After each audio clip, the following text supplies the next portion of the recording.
Okay, so today's review is focused on elastic and inelastic collisions in momentum.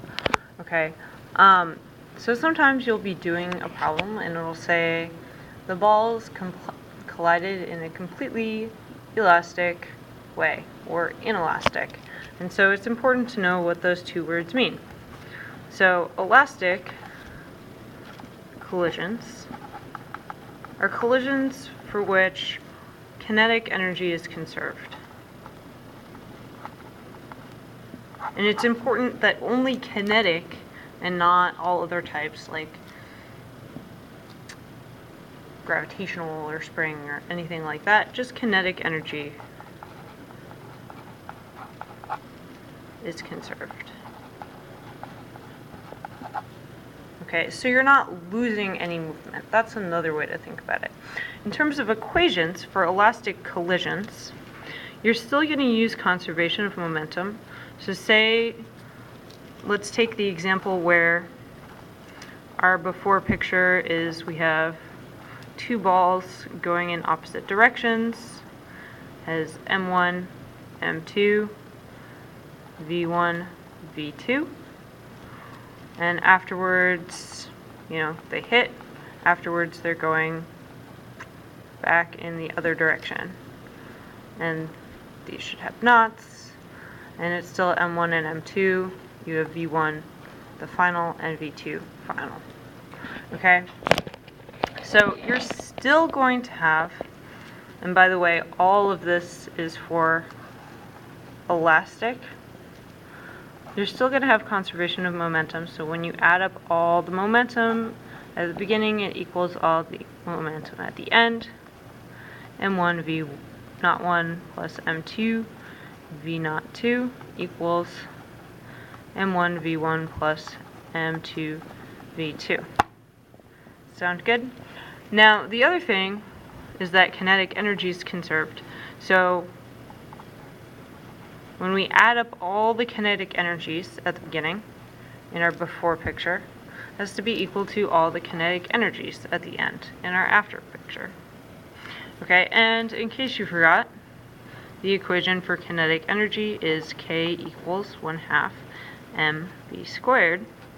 So if we're conserving kinetic energy, the equation we get besides conservation of momentum is 1/2 m1 v naught 1 squared plus 1/2 m2 v2 naught squared equals 1/2 m1 v squared plus 1/2 m2 v2 squared. Okay? So that's what an elastic collision is. And there's a bunch of math, and that's kind of the hard thing, I think, in elastic collisions, and I'm going to do an example problem, but it's really important. You just see the word elastic, and you know you have to use these two equations, or at least that they're true and useful. Inelastic collisions, all that means is the objects stick together.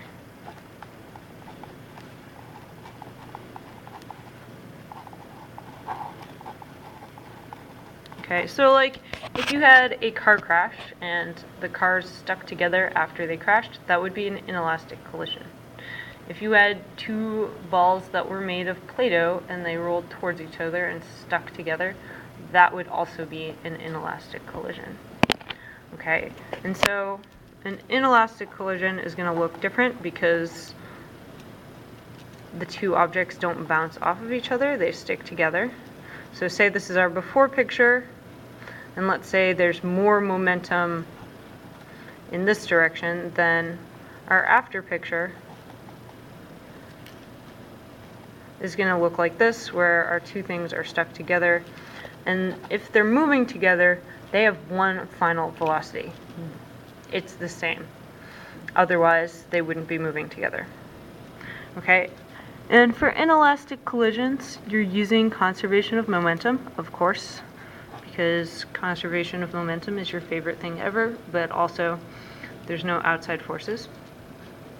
And And basically you have m1 v naught 1 plus m2 v naught 2, okay, plus m1v plus m2v. Now when you're filling the numbers in, say you don't have this final velocity, what's really important is that it's the same number.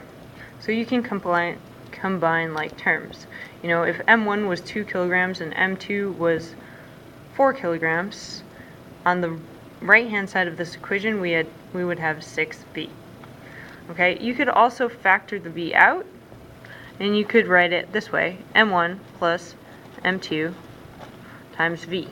Or you could think of it as they're one big mass stuck together. Okay, so that's what you're going to do when you see an inelastic collision. I'm not going to do an example problem of that because it's not that hard mathematically.